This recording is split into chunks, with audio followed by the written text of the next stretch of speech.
Hello, and welcome back to Redaction Report. I appreciate we've been away. We didn't have a show last month. That's because for various reasons, I was tied down. Our other guests have been away, but now we're back. And, well, we're more or less picking up where we left off. We're talking about France again. I'm joined by Tom Judge once again. And we're talking about elections once again. But this time we are talking about the legislative election. Yes, I pronounced that right. We were just talking about that before we came on air. Legislative election in France. This follows a couple of months later after the presidential election, in which Emmanuel Macron was resoundingly re-elected. I had to get one word wrong, didn't I? Link below for our discussion on that. But now we are going to talk about the follow-up elections, which yielded a slightly less triumphant result for Mr. Macron.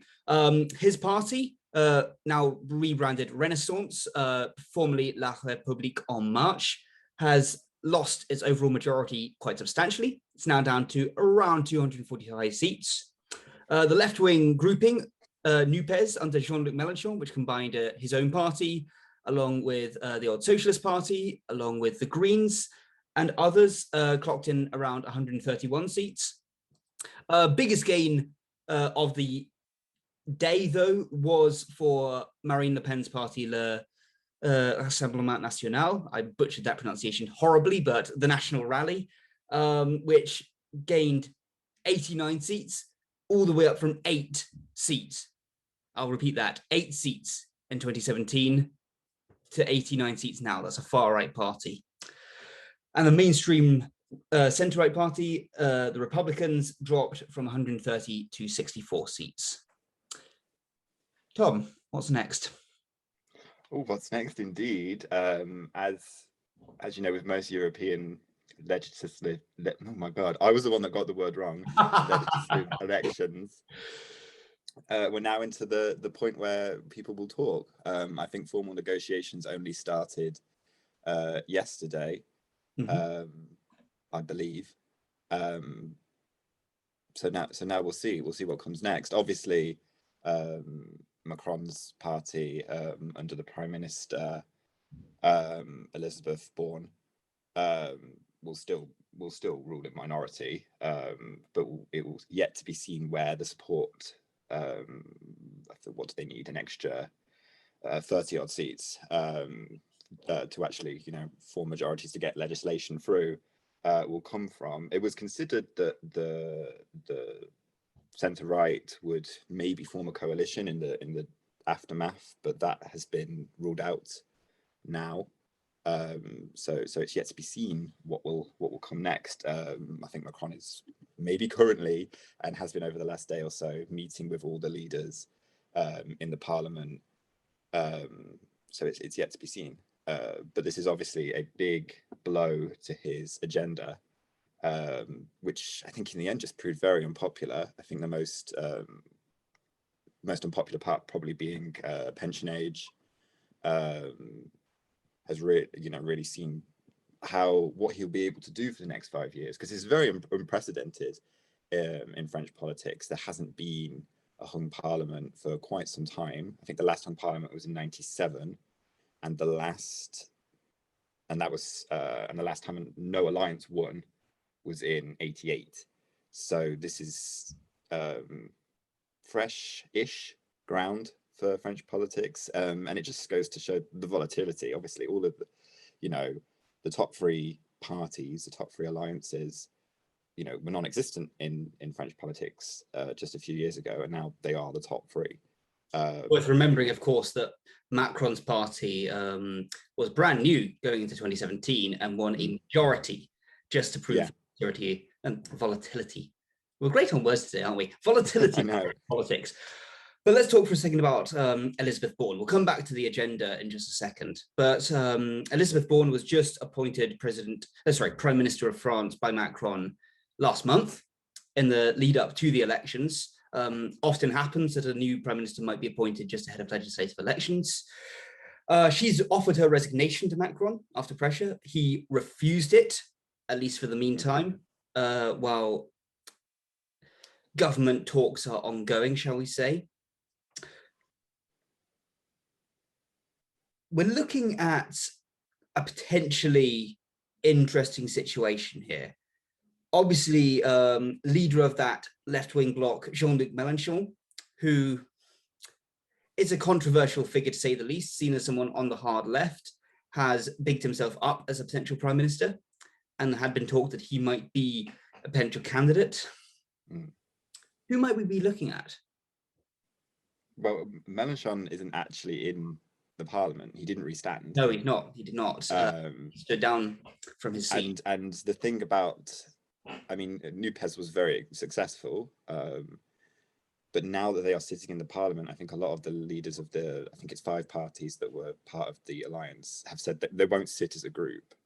They will all sit separately. Mélenchon's bloc is the biggest within the alliance, but it could become the case that more of the centre parties could maybe make up those seats that they need. I think the socialists, who were down by a couple of seats, they were already in the 20s. I think they were down by about 5 seats as well. So I think they're on some 20 something, and the Green Party could potentially make up that difference, but that seems you'd be still on a very thin majority if that is the case. Yeah, I mean, friends I have who I speak to on both the left and the right will say the Socialist Party is a has-been at this point. The main left of centre force in French politics now is going to be La France Insoumise, Mélenchon. Yeah, but at the time of recording, Mélenchon is the only leader that Macron has not met. He's met Le Pen, but he's not met Mélenchon. So it does seem very unlikely that Macron's party will work with them, even though they have a sizable bloc in the parliament. It seems very unlikely that he'll work with him. It's worth considering the French voting system at this point, that they work with 2 rounds, and that you'll go to a runoff in your constituency if you don't meet a certain voting threshold, with the top 2 candidates going forward. Yeah. Now, we had a lot of centre to centre left to even centre right commentators in the second round of the presidential election, calling on the left to support Macron on the grounds of lesser of 2 evils, which, to be fair, I completely agree with. You know, when a fascist like Le Pen is on the ballot paper, there's no time for messing around. At the same time, it's very clear that these people weren't prepared to return the favour when it came to centre-left candidates up against right-wing candidates in the legislative election. So many of Macron's party who got knocked out in the first round refused to endorse in the second. Yeah, so I think there is data to back this up as well. I don't know how many seats this might have cost Nupes, where they could have won against National Rally, but there is data to suggest that something like 70 to 80% of Macron supporters, centrists, when faced with voting for Mélenchon or Le Pen's party, just stayed at home. Whereas, the data did suggest that when in the second round of the presidential election, Mélenchon's bloc, most of them did vote. In the end, there was some hesitance about it, and some people thought maybe they would either stay home en masse or potentially even vote for Le Pen. They did actually back Macron. And even within, we saw within the commentariat a lot of people saying they have to vote for Macron. It's their duty to vote for Macron. We did not see that same sentiment rehashed at all, really, as far as I can see this time around. It's in part that a lot of them were looking for anyone to blame but themselves if they lost. They were setting up the left as a scapegoat for if they lost. At the same time, they're half right in saying that the left and the centre need to work together in the face of the far right, because there are too many people on both the left and the centre who see each other. This doesn't just apply to France, of course, who see each other as the main problem, when the biggest threat to liberal democracy right now is the resurgent far right. And, if on a short-term basis, the liberals and leftists can't learn to put aside their differences temporarily and work against the far right, we have not learned the lessons of the 1930s. I believe this is a point I made in the previous podcast too, but it can't be made. It's not even the lessons of the 1930s anymore, is it? It's the lessons of the last few years. Well, yes, that too. we've had a fascist president in the US, and we've come very close to some, well, if you want to call him a fascist, that's a whole different debate, but we've had a far right president in the US, and we've come very close, and we've seen, you know, luckily, because most of Europe has proportional representation systems, it's not wound up quite so extreme. In the end, a lot of these democratic systems withstood the shock of a rise of the far right. I think France, you could probably argue France has gotten closest because it's got the least proportional system. You could argue that Italy came closer. Well, yeah, that's true. Matteo Yeah. Salvini was literally deputy prime minister of Italy at one point. So yeah, we'll see. The next election in Italy will be terrifying. A big test for that. That's a podcast for next year. Yes. But yes, this is often a problem. Is that, but I do feel like it's that leftists will hold their nose and vote for somebody who they don't necessarily agree with on maybe even a majority of their politics, but will still hold their nose. Whereas I don't think that centrists and liberals, from my perspective anyway, do the same courtesy. I think that's very fair to say. Speaking of the politics, though, let's go back to Macron's agenda then. Because Macron was elected in 2017, presenting himself as a big tent candidate, trying to appeal to people across the aisle. But since he's been president, I think a lot of people have quite fairly characterized him as being on the center right, even though he's tried to present himself as a centrist. We saw the Gilets jaunes protest against the massively regressive fuel tax policy that was proposed. And now we've seen talk of him raising the pension age as part of one of his main policies going into this election. This may sound like a loaded question, and it clearly is, but is there any surprise there's been a backlash? No, not at all. I mean, even just looking at the bloc, because Renaissance was not standing on its own, it was part of an alliance as well. Even just looking at that alliance, most of the other members of it are centrist to centre right. I think there's only one party in it that you could possibly say is centre left. So the movement across to the centre right isn't shocking. I mean, he was a minister under a socialist government at one point. So it's a very centrist socialist government. Yes, but you know, so it's a long journey to have been on, but it's not that shocking at all. And I think it probably it has led to the hollowing out of the traditional centre-right party to a massive extent, down even further in this election. Still not to the extent that the socialists were, but still down nonetheless. And now it seems like with this election that it can only go further, because how can he, you know, he governed for 5 years with a majority and with a pretty substantial mandate in 2017. Like, he won quite well in both at both the presidential level and the parliamentary level, and then just seemed to not really deliver that much. The centre ground doesn't seem to be ripe with ideas to get anything done. So it's hardly a shock that when faced with that at the ballot, people are either staying away because first round voting, I think, was the lowest it's ever been in the modern and contemporary setting, or going to the extremes. It's not surprising at all. Really, what's happened. Absolutely. And it goes to prove one of the big problems of running a big tent campaign, because when people describe themselves as centrists, they usually mean one of two things.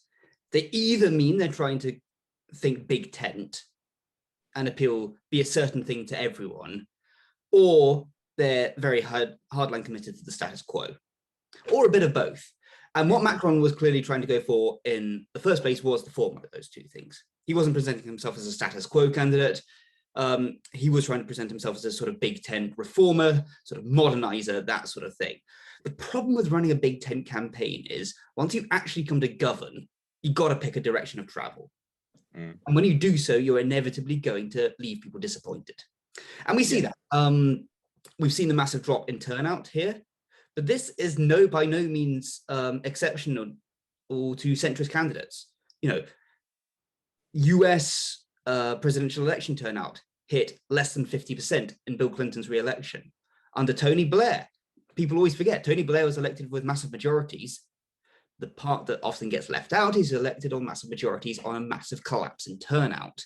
So there are a few ideological groupings who more overestimate the extent of their appeal than centrists.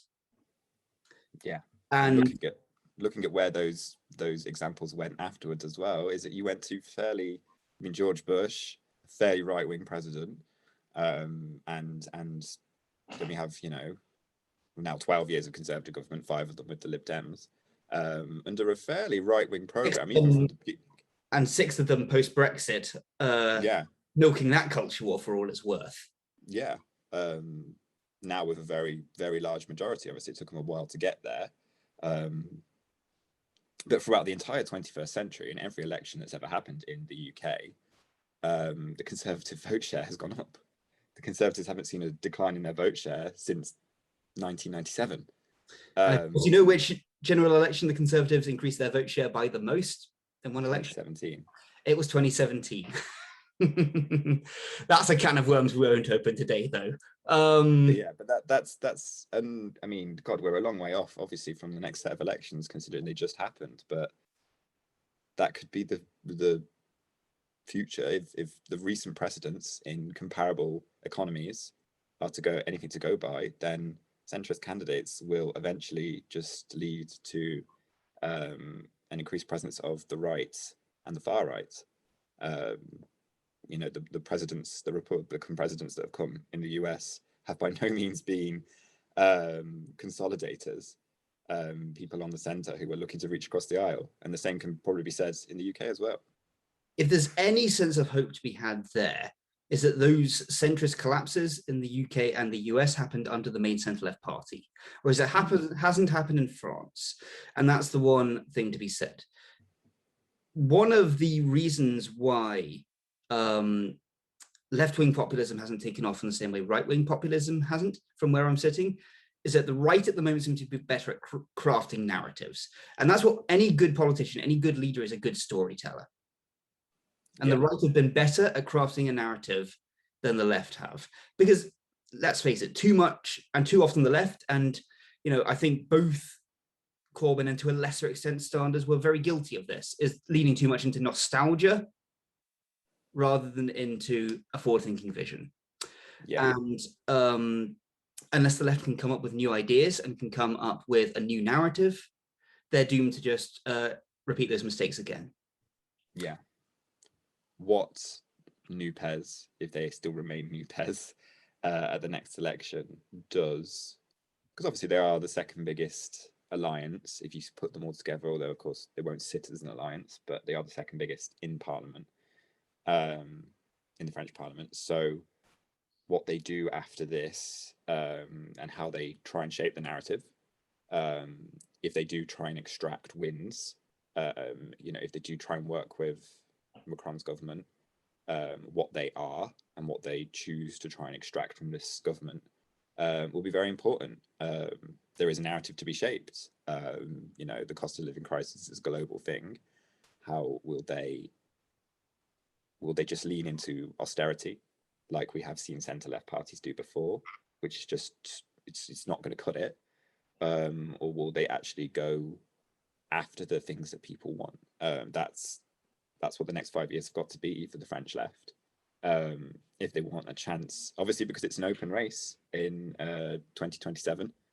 So that's what they've got to do. They've got to find that narrative and have it and build it over the next 5 years. And I think they are in quite a strong position to do that. They have a lot of new talent in the parliament. They have a diversity of voices. I think this alliance has proven to be very good for them. So we'll see. There's a lot of time to go before then, but we'll see how they're able to do that over the next 5 years. Tom, thanks for joining. Thank you.